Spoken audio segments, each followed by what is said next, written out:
একেবারে মিথ্যে কথা। এরা মিথ্যা কথা ছাড়া অন্য কথা বলে না। মিথ্যা কথা বলে মানুষকে করে। যত চা বাগান আছে উনি কিনে নিয়েছেন এবং চা বাগানগুলো সমস্ত প্রমোটিং এর কাজে ব্যবহার হচ্ছে।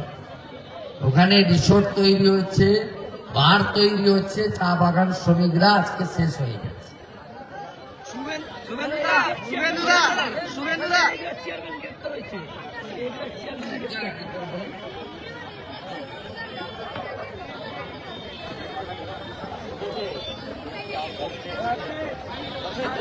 গেছিলেন তো 31 তারিখ, আবার যান, অসুবিধা নেই, দিল্লি যান।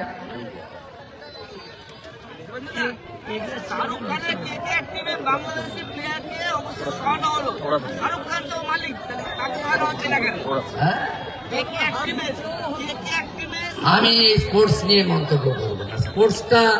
স্পোর্টসের মতো থাকতে দেন। বিসিসিআই দেখছে, এটা রাজনীতির মধ্যে আনবেন না। আমরা চাই না খেলার মাঠে রাজনীতি। অভিষেক বলছেন আশেপাশের রাজ্যে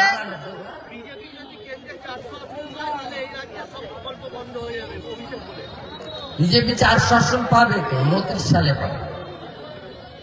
আগে পশ্চিমবঙ্গ ওরা থাকুন, এই পার্টিটা উঠে যাবে পশ্চিমবঙ্গ থেকে যেদিন হেরে যাবে।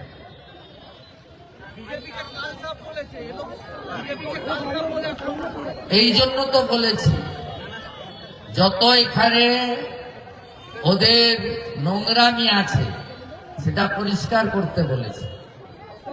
আমি বলেছি যত গন্ধা মাল ওদের আছে এখান থেকে পশ্চিমবঙ্গ থেকে পরিষ্কার করতে, সেই কথাই আমি বলেছি।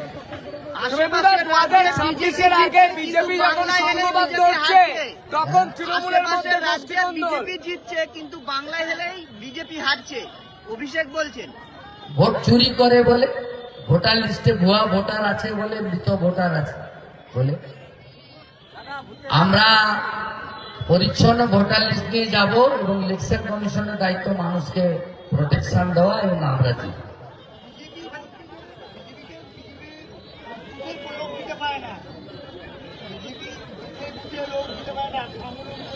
উনি তো 11-র আগে ছিলেন না। 2009-এ যখন অর্জুন সিং আমরা প্রথম 26টা লোকসভা কেন্দ্রে যেতে জোট, তখন তৃণমূল কংগ্রেস এসইউসিআই জোট ছিল। সেদিন 20% বুথেও ওদের লোক ছিল না। এখানে দীনেশ ত্রিবেদী জিতেছিল, এখানে তরিক তোপদারজি সব বুথের এজেন্ট বসিয়েছিল, আর জিতেছিল কিন্তু সেই দিন সিপিএম এর বিরুদ্ধে ভোট হয়েছিল। আর বিজেপিকে নিয়ে ওকে ভাবতে হবে না। আমরা এবারে 62,000 বিএলএ 2 দিয়েছি ভারতীয় জনতা পার্টি।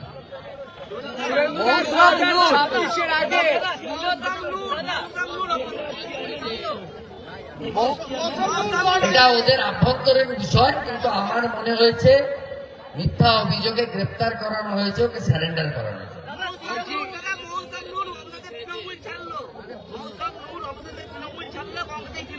গণিকান চৌধুরী পরিবার আত্মমর্যাদা আছে, তাই চোরদের সঙ্গ ছেড়েছে। বাকিটা আমরা বলবো না। আমাদের সঙ্গে কংগ্রেসেরও লড়াই, সিপিএম এর সঙ্গেও লড়াই, এবং তৃণমূলের সঙ্গে মূল লড়াই।